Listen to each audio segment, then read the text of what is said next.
पार्वती, मैं अग्नि के मस्तक पर स्थित हूं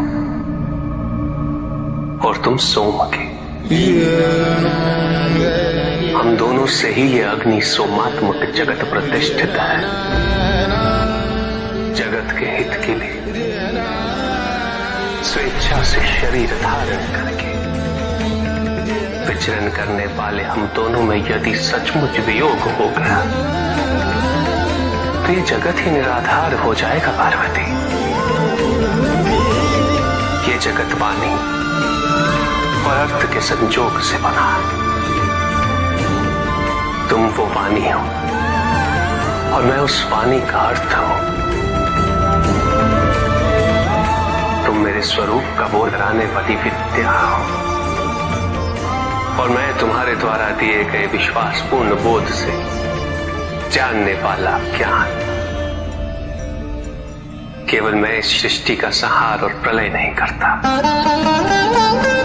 एकमात्र आज्ञा से ही संहार और प्रलय संपन्न होते हैं।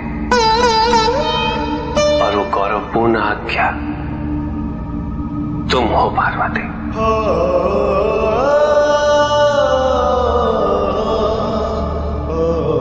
तो हम दोनों में खो देने की संभावना ही कहां है? और यदि खोया भी है तो हमने एक दूसरे को किसी और रूप में पाया है, किंतु उस रूप के मूल में तो केवल मैं हूं और तुम हो। स्वामी। सर्वोपरि प्रेम शिव शंकर, सर्वोत्तम प्रिय पार्वती, सर्वश्रेष्ठ पति परमेश्वर शिव, सदा सुहागन पार्वती। स्वामी, हमें बारंबार ये अनुभूति हुई है कि इस संबंध को बनाने में हमसे अधिक योगदान आपका रहा है। कभी क्षमा के रूप में, कभी धैर्य के रूप में, कभी प्रेम के रूप में, कभी साथ के रूप में। और आपके समक्ष तो हमारा योगदान निम्न मात्र है। इसके उपरांत आप इतने प्रसन्न कैसे हमारे साथ, सुखी कैसे हैं? क्योंकि मैं तुम्हें जो भी दे सकता हूं तुम उसे स्वीकार करते। तुमने मेरे प्रेम को उसके विविध रूपों में स्वीकार किया है पार्वती। सार्थक बनाया है तुमने उसे। और केवल यही नहीं, तुमने तो स्वयं अपने आप को समर्पित कर दिया। तुमने एक वैरागी शिव को गृहस्थ शिव के जीवन से परिचित कराया है। ऐसे ही हो प्रेमी पृथ्वी पर, जैसे है शिव पार्वती। सर्वोपरि प्रेम शिव शंकर, सर्वोत्तम प्रिय पार्वती। यदि तुम किसी से प्रेम करती हो तो उससे उसकी स्वतंत्रता कैसे छीन सकती हो? प्रेम का पर्याय है विश्वास। यदि तुम व्यक्ति पर विश्वास करती तो तुम्हें उसकी स्वतंत्र इच्छा पर भी विश्वास करना चाहिए। तुमने आराध्य प्रेम के नाम पर, भक्ति के नाम पर वो सब किया जो प्रेम नहीं, अपितु प्रेम के विरुद्ध है, विपरीत है। नियंत्रण, वर्चस्व, पूर्ण अधिकार और नियमबद्धता, ये सभी लक्षण प्रेम के नहीं है, अपितु प्रेम के अभाव के हैं।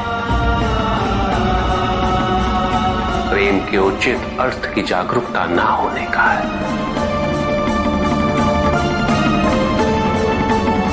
क्योंकि जहां प्रेम होता है वहां कुछ आवश्यक ही नहीं होता।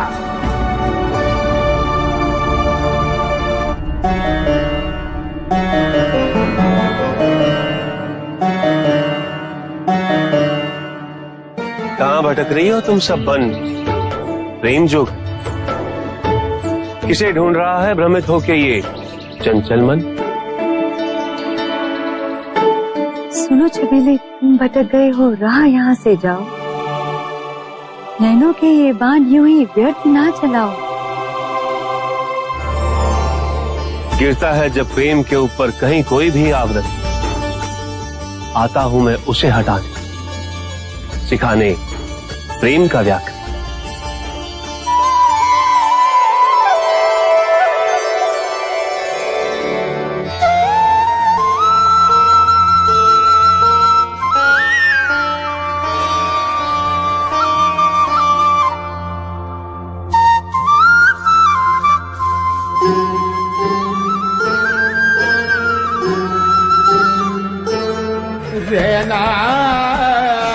मैं तुम्हारी करुणा से अत्यंत प्रसन्न हूं। स्त्री दया और करुणा का प्रतीक हो तुम।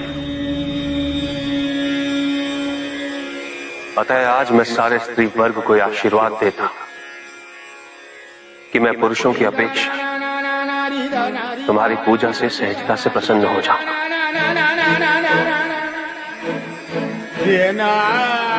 मैं ये वरदान देता हूं कि कोई भी स्त्री 16 सोमवार मेरी पूजा पूरी श्रद्धा और सच्चे मन से करे, मैं उसकी मनोकामना अवश्य पूरी करूंगा।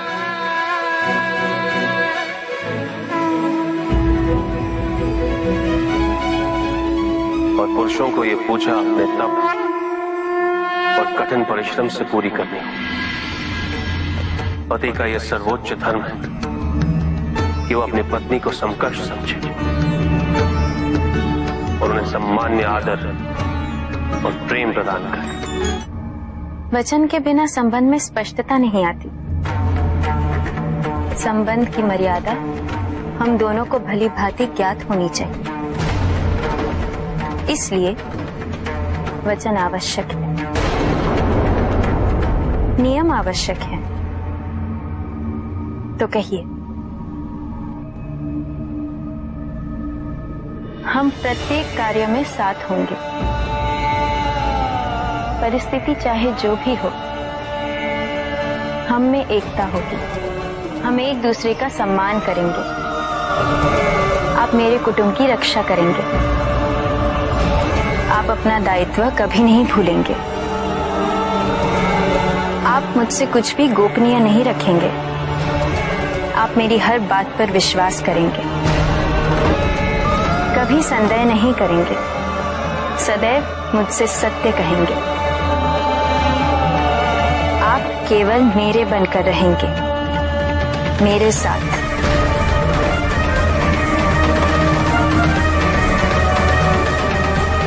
और ये सभी वचन किसी भी परिस्थिति पे आश्रित नहीं। प्रभु, ये विवाह मुझे स्वीकार्य नहीं है प्रभु। मैं मेरे जीवन का प्रत्येक क्षण आपकी सेवा में समर्पित करना चाहता हूं। मैं नहीं चाहता हूं कि मेरा कोई भी संबंध मेरे भक्ति को विभाजित या बाधित करने का कारण बने। नंदी, विवाह तुम्हें मेरी भक्ति के लिए अयोग्य कैसे बना देगा? उसमें बाधा कैसे उत्पन्न कर देगा? माता, आपके और प्रभु के बीच में इतनी चुनौतीपूर्ण स्थितियां उत्पन्न हुई, फिर भी आप दोनों स्थिर रहे। किंतु मेरे लिए यह संभव नहीं है माता, क्योंकि मैं अपने दायित्व के मार्ग में कोई भी विकर्षण सहन ही नहीं कर सकता। नंदी, मेरे एक प्रश्न का उत्तर दोगे? पहले तो तुम केवल मेरे प्रति ही समर्पित थे, किंतु अब तुम मेरे साथ साथ पार्वती की भी आराधना करते हो।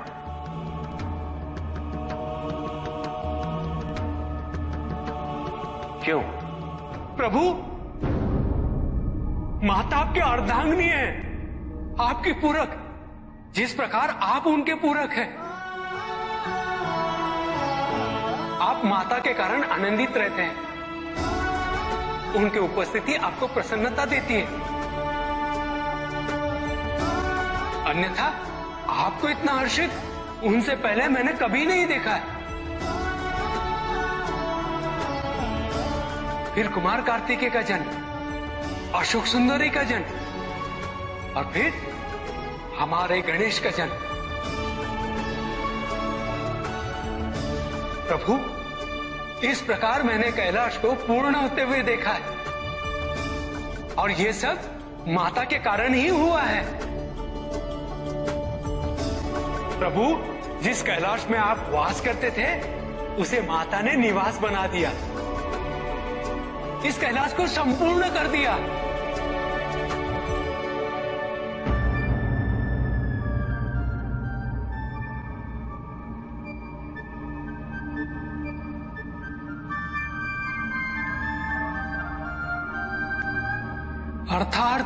अर्थात व्यक्ति की पूर्णता हेतु विवाह आवश्यक है नंदी।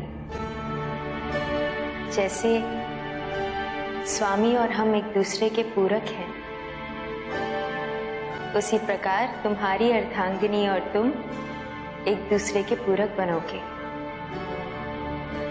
विवाहित जीवन की अनुभूति, परिवार का सुख, उसके सुख और उसकी सुरक्षा के लिए संघर्ष, ये सभी अनुभूतियां व्यक्ति के विकास के लिए अनिवार्य है नंदी। किंतु प्रभु, मेरी स्वतंत्रता। स्वतंत्र तो वो नहीं है नंदी जो विवाह के विचार से भयभीत तो होते हैं या संकोच करते हैं, क्योंकि स्वतंत्रता तो वो है जो किसी भी विचार से प्रभावित ना हो, किसी भी सुख, किसी भी दुख से प्रभावित ना हो। और जो व्यक्ति इतना तटस्थ हो, जागरूक हो, उसकी स्वतंत्रता को तो विवाह से भी प्रभावित नहीं होना चाहिए। और फिर क्या गणेश, कार्तिकेय और अशोक सुंदर, ये सभी विवाह उपरांत परिवर्तित हो गए, क्या उनका विवाहित होना उनकी भक्ति और उनके समर्पण में बाधा बन गया नंदी? उनकी स्वतंत्रता में बाधा बन गया? क्या अपने माता पिता के प्रति उनका प्रेम और उनका सेवा भाव घट गया नंदी? फिर मेरे एक और पुत्र को ये चिंता क्यों?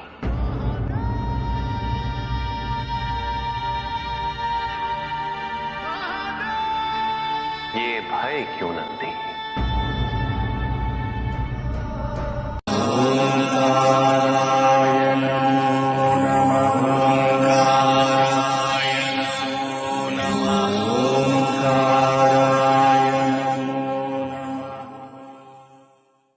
साधना नकारात्मक अवश्य हो सकती है पिपला,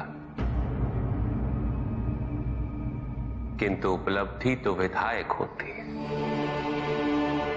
साधना में अंधकार को खोना और प्रकाश को पाना है पिपला,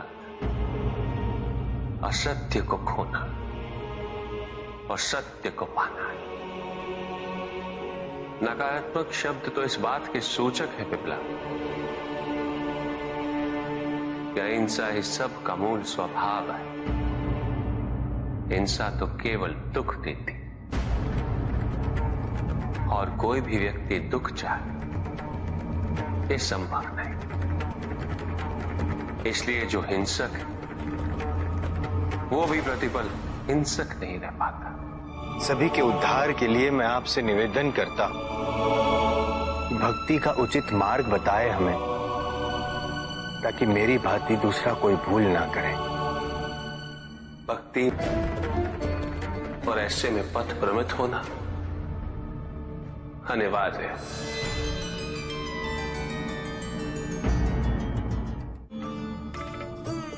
इस संसार में, समाज में व्यक्ति का पद जितना ऊंचा हो, उसके कर्मों के परिणाम उसके पद के अनुपात में ही संसार को प्रभावित करते हैं। इसलिए समाज में उच्च पदों पर विराजमान व्यक्तियों को सदैव अपने दायित्व का स्मरण रखना चाहिए। उन्हें यह स्मरण रखना चाहिए कि यदि वो अपने पद की गरिमा को क्षति पहुंचाते हैं तो उनका पतन निश्चित है।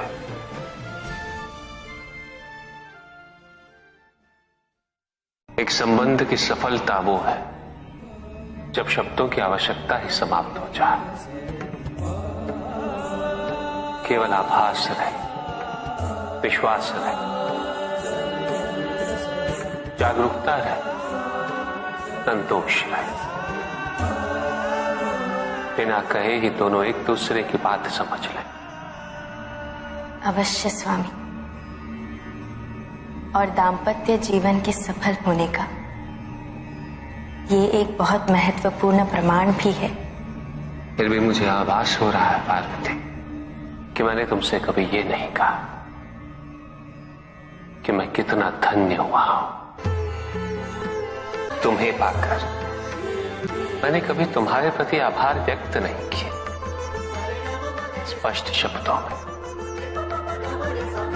ये आप क्या कह रहे हैं स्वामी? वही जिसका आभास मुझे प्रतिपल प्रतिदिन रहा है, किंतु मेरे शब्दों में यह भाव कभी भी स्पष्ट रूप से प्रतिबिंबित नहीं हो सके। मैंने कभी तुमसे धन्यवाद नहीं कहा, जबकि मुझे निरंतर इस बात का बोध होता रहा कि मेरी ये यात्रा तो तुम्हारे बिना संभव ही नहीं होती। एक वैरागी जिसे तुमने गृहस्थ जीवन के सुख से परिचित कराया, अपने सानिध्य से परिपूर्ण किया,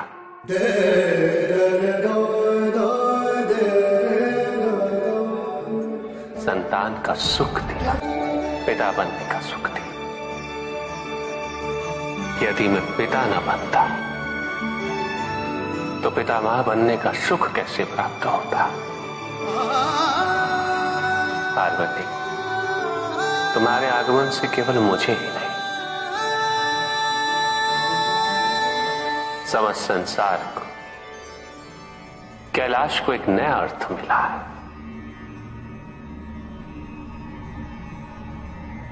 स्वामी, कृतज्ञता व्यक्त करके आप हमें ऋणी बनाना चाहते हैं? कृतज्ञ तो हमें होना चाहिए। आप तो सदैव संपूर्ण थे और संपूर्ण रहेंगे।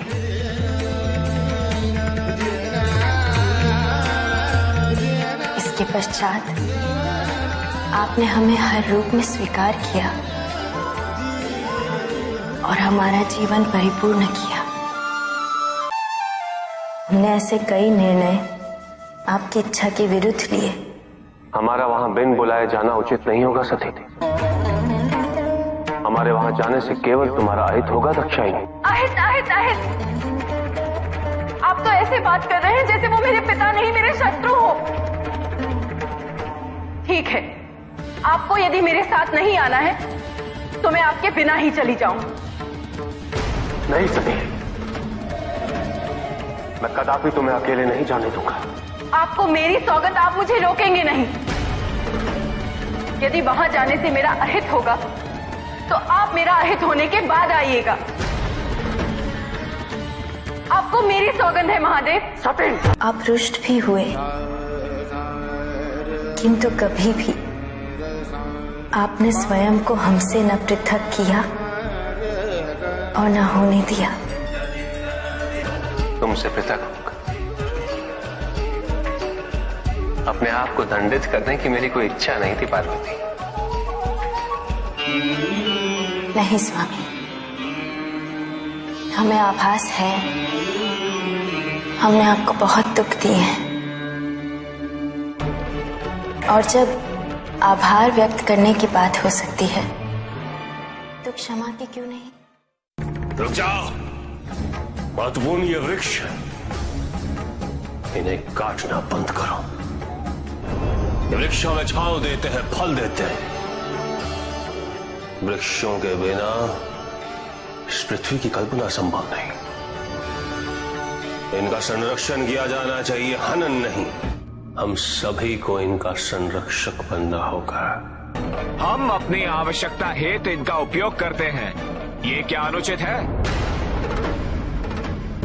यह आवश्यकता किसने उत्पन्न की? किसने बनाई? ये नियम। तुम ये सोचते हो कि तुम शक्तिशाली हो और यह वृक्ष असहाय है। यदि तुम प्रकृति के साथ अन्याय करोगे तो प्रकृति अपना प्रचंड रूप धारण कर तुम्हें दंडित करेगी, और उस दिन इस संसार में तुम्हें अपनी नग्नता का बोध होगा। प्रत्येक वृक्ष को वर्षों लग जाते हैं उगने में, विकसित होने में, अपनी पूर्णता प्राप्त करने में। उसके पश्चात वो हमारा पोषण करते हैं, निस्वार्थ भाव से हमारी सेवा करते हैं। हम स्वयं इनका शोषण कैसे कर सकते हैं? तुम अपने आप को मनुष्य कहते हो। मनुष्य तो विचारवान होते हैं, संवेदनशील होते हैं। जो अपने स्वार्थ हेतु वनस्पति और जीव जंतुओं का शोषण करे, वो कैसा मनुष्य? जो तुम कर रहे हो वो प्रकृति पर अत्याचार है, और अत्याचारी सदैव अत्याचारी ही होता है। अपनी प्राकृतिक संपदा की रक्षा करना प्रत्येक मनुष्य का उत्तरदायित्व है। यदि ये वृक्ष विरोध नहीं करते हैं, उलाहना नहीं देते, तो तुम सबने यह समझ लिया कि इन्हें कष्ट नहीं होता। यदि इन वृक्षों को काटने पर रक्त नहीं निकलता, तो तुम सबने यह समझ लिया कि इन्हें पीड़ा नहीं होती। किंतु क्या कभी तुम सबने यह सोचा कि एक वृक्ष काटकर तुम प्रकृति से उसकी संतान छीन लेते? एक वृक्ष को काटकर तुम न जाने कितने ही पक्षियों से, पशुओं से उनका आश्रय छीन लेते। भूल हर माता पिता से होती है और सदैव होती रहेगी, क्योंकि कोई एक मार्ग निर्धारित कहां है। प्रत्येक संतान भिन्न होती है, प्रत्येक माता पिता भिन्न होते हैं। उनके अनुभव भिन्न होते हैं। आवश्यक ये समझना है कि संतान को पोषण चाहिए, संरक्षण चाहिए, शरीर के लिए, मन के लिए, उसके आत्मसम्मान के लिए। संतान के लिए यह जानना आवश्यक है कि माता पिता को उस पर विश्वास है या नहीं, माता पिता का उसके प्रति व्यवहार कैसा है। इससे संतान अपना मूल्यांकन करती है।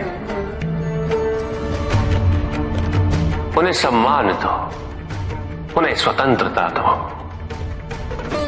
उन पे विश्वास करो। अच्छे आहार, अच्छे विचार, अच्छे संस्कारों से उनका पोषण करो। फलने दो उन्हें, विकसित होने दो, और उनके मंगल की कामना करो। संतान की जिज्ञासा को धैर्य के साथ, सही तर्क और उत्तर के साथ संबोधित करना अति आवश्यक है। यदि माता पिता ही उत्तर ना देकर क्रोधित होंगे, तो संतान की जिज्ञासा संभवतः उन्हें ऐसी दिशा में ले जा सकती जो उचित ना हो। जन्म देना ही माता पिता का एकमात्र कर्तव्य नहीं होता। उन्हें अपनी संतान के व्यक्तित्व का सुधार भी करना होता है। सदैव माता पिता पे आश्रित रहने से संतान की उन्नति संभव नहीं होती। उसे अपना मार्ग, अपना उद्देश्य स्वयं ढूंढना होता है। और माता पिता द्वारा अपनी संतान को अपना लक्ष्य प्राप्त करने से रोकना यह अनुचित है। दंड वही जो अपराधी की आपराधिक प्रवृत्ति को परिवर्तित कर उसे न्याय और धर्म का पालन करने वाला व्यक्ति बना दे। भाग्य तो स्वयं कर्मों से ही निर्धारित होता है।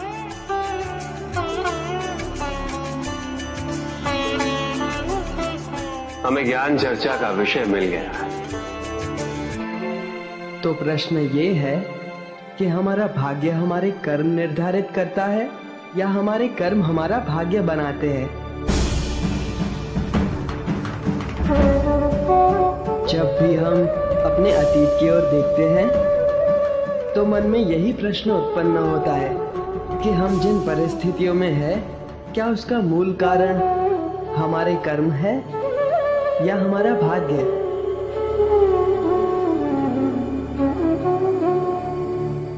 किंतु कर्म और भाग्य एक दूसरे से पृथक नहीं है, बल्कि एक दूसरे के पूरक है।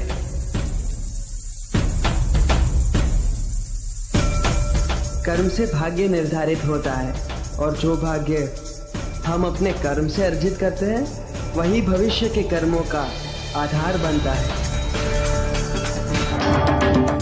इस समय ये पंख इस सभागृह के वायु पे आश्रित है। आप सभी के श्वास इसकी दिशा परिवर्तित कर सकती है। इसकी अपनी इच्छा कुछ भी नहीं, ना ही इसमें अपनी दिशा स्वयं निर्धारित करने की क्षमता है।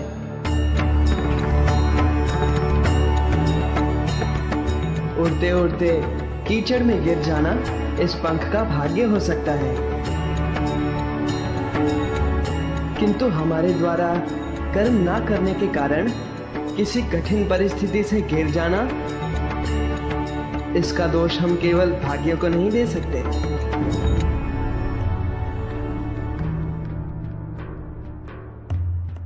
क्योंकि हमें अपने विवेक से कर्म करने की क्षमता प्राप्त है। यदि हम कर्म नहीं करते तो उसका फल हमें भुगतना ही होगा। भाग्य प्रबल हो तो वो हमारे कर्मों को प्रभावित करता है, किंतु ये भी सत्य है कि कर्मों की प्रबलता हमारे भाग्यों को परिवर्तित करने में सक्षम होती है। किस मार्ग का चयन करना है ये केवल हम पे निर्भर करता है। किंतु कर्म और भाग्य में कौन अधिक महत्वपूर्ण है? कर्म, क्योंकि कर्म ही सौभाग्य को दुर्भाग्य बना सकता है और दुर्भाग्य को सौभाग्य में कर्म ही परिवर्तित कर सकता है। किंतु कर्म से मेरा तात्पर्य कर्म की पूर्णता है।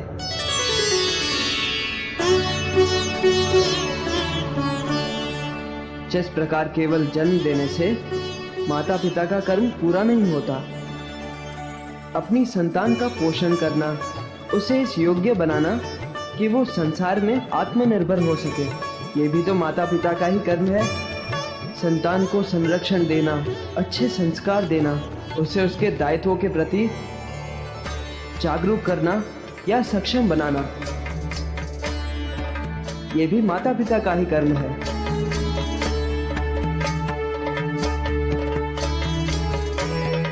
कर्म को मात्र एक औपचारिकता नहीं, बल्कि धर्म समझ के उसका निर्वाह करना, यही अच्छे भाग्य का, अच्छे भविष्य का बीजारोपण करता है। श्री गणेश की, श्री गणेश की। तुमने कहा कि कर्म और भाग्य के मार्ग का चयन करना हम पे निर्भर करता है।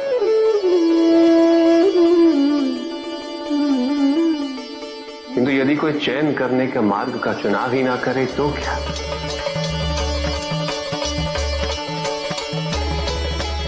यदि इस पंख के लिए इसका महत्व ही ना हो कि वो कीचड़ में गिरा या किसी के शीर्ष पे अलंकृत हुआ।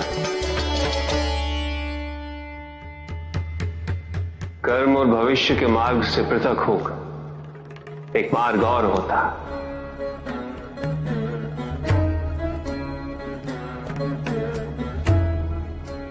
वैराग्य का मार्ग।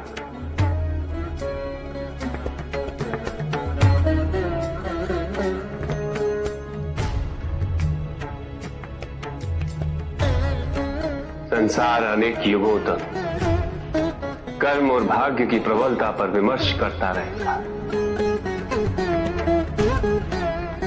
और ऐसे विमर्श समाज की उन्नति में सदैव सहायक सिद्ध होंगे।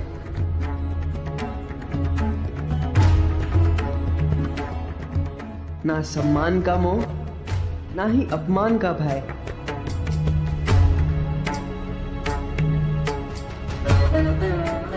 अर्थात एक ऐसी दशा जिसका होना ना होना किसी भी परिभाषा के परे है।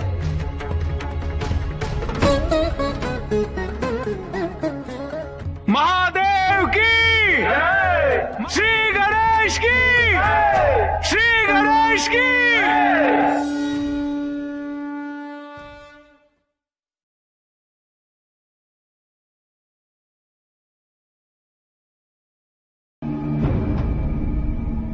तो आप सबकी मंशा मेरे भोजन में परिवर्तन लाने की है। जी हाँ प्रभु, और इसका हमारे समक्ष ठोस कारण भी है प्रभु। विवाह उपरांत आपका जीवन सभ्य समाज की संगति में व्यतीत होने वाला है, और सभ्य समाज में अपक्व भोजन को हे दृष्टि से देखा जाता है प्रभु। इसीलिए अब आप पकवान ग्रहण करके सामाजिक जीवन का आनंद लीजिए प्रभु। आप देवतागण उस जीवन पद्धति को तिरस्कृत कर जो कि आपके अनुरूप और जो आपके अनुकूल ढल जाए, उसे आप सभ्य की संज्ञा देते हैं, है ना इंद्र?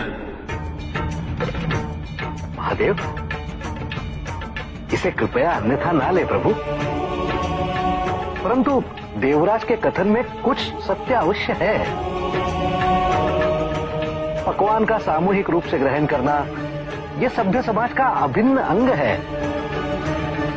अब आप भी इसे अपना ले तो इसमें हानि क्या है प्रभु? ऐसे भोजन से केवल हानि ही हो सकती है देवर्षि नारायण। सर्वप्रथम ऐसे भोजन के उत्पादन हेतु जो कि सभ्य समाज का भोजन है और वन्य प्रदेश का विनाश कर उसे खेतों में परिवर्तित करते हैं, जिससे उसके संरक्षित जीव जंतुओं का भी सर्वनाश होता है।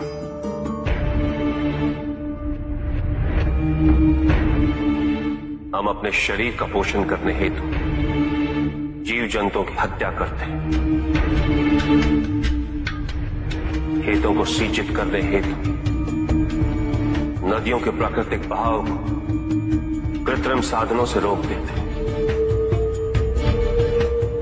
इससे विपदा और अकाल की स्थिति उत्पन्न होने की आशंका सदैव बनी रहती है। जल जीवन का भी सर्वनाश होता है।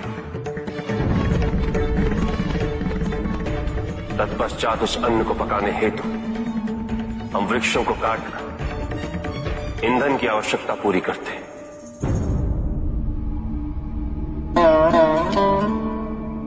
और पकाने की प्रक्रिया में उसके सारे पोषक तत्वों का सर्वनाश कर देते हैं। नहीं देवराज, अपने पोषण हेतु मैं अन्य जीव जंतुओं की हत्या कदापि नहीं कर सकता। यह असंभव है।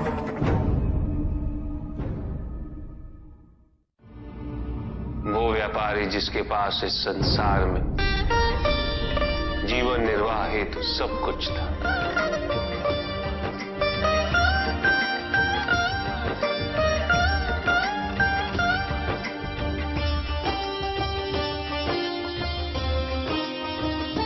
उसके पास घर था, छोटा था, किंतु उसके परिवार के लिए पर्याप्त था। उसके छोटे से परिवार की आवश्यकताओं को पूरा करने हेतु भोजन और धन की भी कोई कमी नहीं थी, किंतु व्यापारी सदैव और धन संपत्ति संचय करने की चिंता में डूबा रहता था। सब कुछ होते हुए भी वो सुखी नहीं था, क्योंकि वो यही सोचता रहता था कि उसके पास क्या क्या नहीं। एक दिन किसी ने उसे बताया कि नारायण के वरदान से सब कुछ मिल सकता है। धन के लोभ में वो नारायण की तपस्या करने निकल पड़ा। ओम वैष्णवे नमः। और इस प्रकार वो कई वर्षों तक नारायण की तपस्या करता रहा। ओम वैष्णवे नमः। ओम वैष्णवे नमः। ओम वैष्णवे नमः।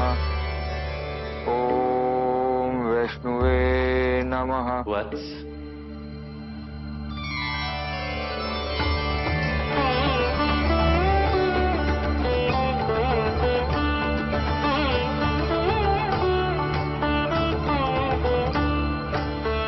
प्रणाम प्रभु।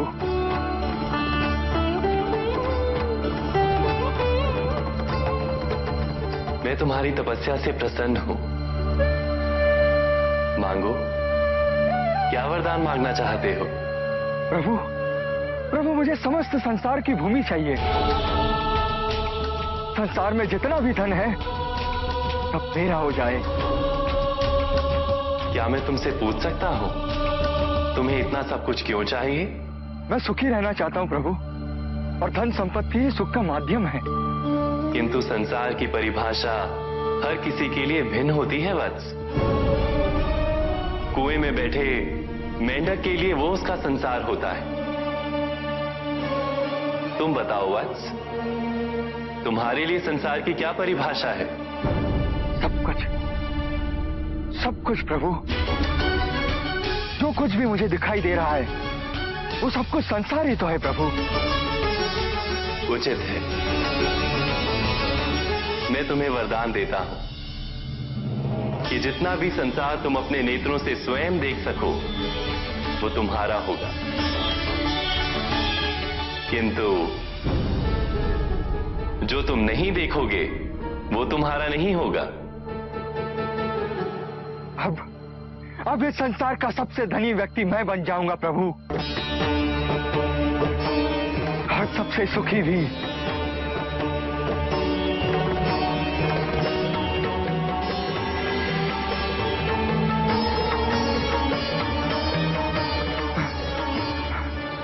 सब मेरा, ये सब भी मेरा। उसने सोचा यदि वो दौड़ के समस्त संसार को देख ले तो वरदान अनुसार सब उसका हो जाए। यहां से वहां, वहां से यहां वो चारों दिशाओं में भागने लगा।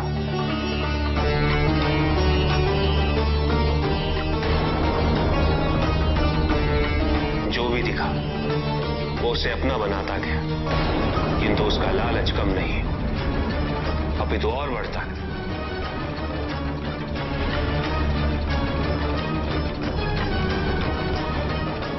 निरंतर भागते रहने के कारण शीघ्र उसका शरीर उसका साथ देने में असमर्थ हो गया।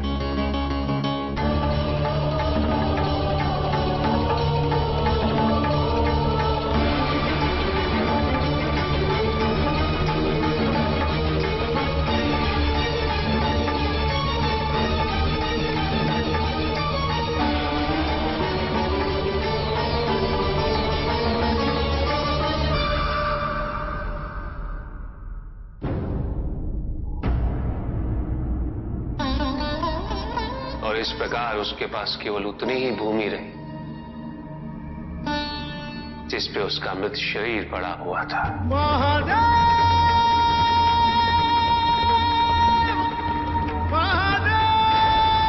अकेला उसके पास उसके परिवार का सुख भी था, किंतु उसने उसका आनंद नहीं उठाया।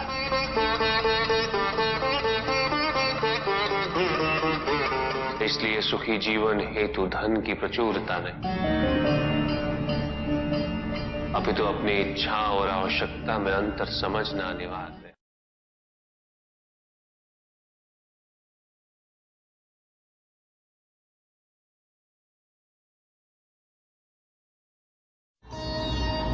किंतु पिताजी, कुछ व्यक्ति अहिंसा का व्रत कर रहे हैं, किंतु अधिकांश व्यक्ति तो अस्त्र शस्त्रों से सुसज्जित होकर घूम रहे हैं। शरीर की रक्षा के लिए बड़े दुर्ग बनाए जा रहे हैं, कवच बनाए जा रहे हैं, क्योंकि उन्होंने स्वयं योग और शुभता के कवच का त्याग कर दिया पुत्र। क्योंकि अब शुभता उनके लिए जीवन को जीने का आधार नहीं रह गई, क्योंकि योग तो अब केवल उनके लिए एक कठिन सी साधना है। जो व्यक्ति, जो समाज योग से और साधना से जितना विमुख होगा, वो समाज आत्मरक्षा के लिए कवच, दुर्ग और अस्त्रों और शस्त्रों के निर्माण हेतु सदैव विवश होगा। व्यक्ति के अंतर मन से शुभता जितनी ही क्षीण होती जाएगी, योग की अग्नि जितनी कम होती जाएगी, उसके जीवन में अंधकार की अग्नि भी उतनी ही प्रचंड होती जाएगी। समाज में ऐसे अभिमानी और अहंकारी व्यक्तियों की संख्या सदैव बढ़ती रहेगी पुत्र। समाज में उतनी ही तीव्रता से युद्ध और अस्त्रों के अनुनाद की दिशा में अग्रसर होगा। किंतु पिताजी, जो समाज योग शुभता से विमुख होता जा रहा है, उन्हें कैसे लौटाया जाए? प्रयत्न चाहे एकमात्र किसी के भी धरातल पे चले, जब तक सृष्टि के किसी भी अंश, जब तक एक प्राणी भी शुभता और योग के द्वारा इस समाज को संचालित करने के लिए प्रयत्नशील रहेगा, जब तक वो शुभता और योग को केवल शोभा की वस्तु नहीं समझेगा, तब तक सृष्टि में शुभता की पराजय असंभव है पुत्र। तब तक योग, बल और शुभता का समापन नहीं हुआ। परिस्थितियां कैसी भी विकट हो पुत्र, अहंकार के अंधकार का आवरण चाहे कितना भी घना हो, आध्यात्म योग और शुभता का एक लघु दीपक भी सदैव उस पर विजयी होता रहेगा। मेरा एक कथन सदैव स्मरण रखना पुत्र, मन के हारने से हार और मन की जीत में ही जीत होती है। अपने मन से शुभता और योग को तुम कभी भी विस्थापित नहीं होने देना। 3 प्रकार के शरीर होते हैं, स्थूल, सूक्ष्म और कारण शरीर। स्थूल शरीर वो है जो हमारे अंग, उपअंग, जो प्रत्यक्ष, जिसे स्पर्श किया जा सकता है, और सूक्ष्म शरीर अप्रत्यक्ष, जिसे आत्मा कहते हैं,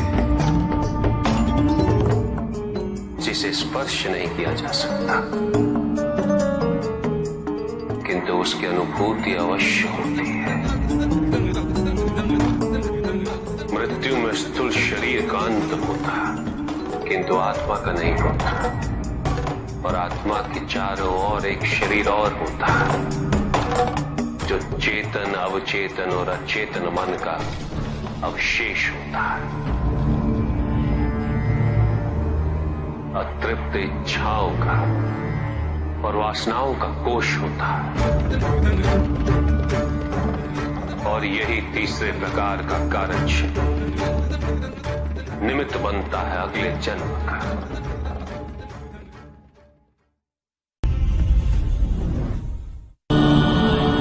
चहचहाने वाली चिड़ियों का गान हमेशा प्रसन्नता का गान नहीं होता। दुख, पीड़ा और मोह ये सब अलग नहीं, एक समान। तुम्हारा मोह ही तुम्हारा दुख और तुम्हारे मोह का त्याग तुम्हें पूर्ण रूप से सुखी कर सकता है।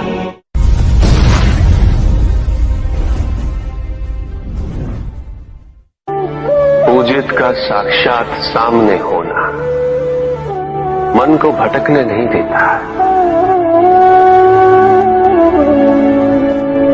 किंतु जो सच्चे भक्त हैं भगवान तो उनके मन में, उनके हृदय में निवास करते हैं। जिनके हृदय में श्रद्धा है उनके लिए पूजा करने हेतु अपने आराध्य का साक्षात सामने होना अनिवार्य नहीं।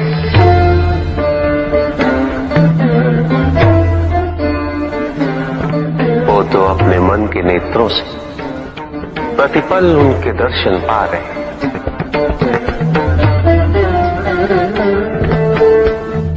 उनकी प्रत्येक अनुभूति में भगवान है।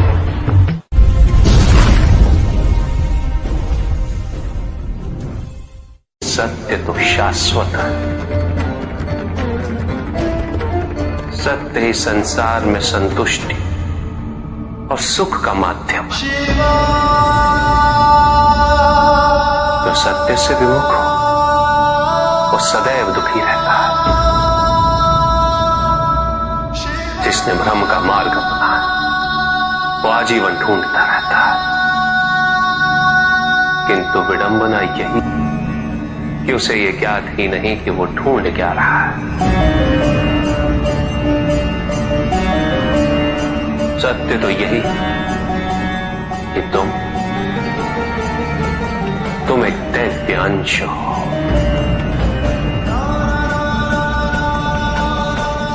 जन्मोपरांत तुम सबने अपने आप को केवल मनुष्य मान लिया और यही विस्मरण तुम्हारे कष्टों का कारण है। तुमने अपने शरीर को ही सत्य माना। लोभ, भय, शंका, असुरक्षा, छल, इन सब को अपने जीवन का आधार बना लिया।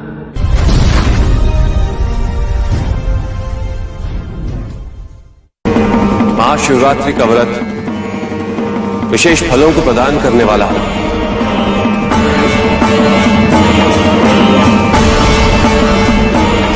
इस व्रत को रखने से पुरुषों की सारी मनोकामनाएं पूरी हुई।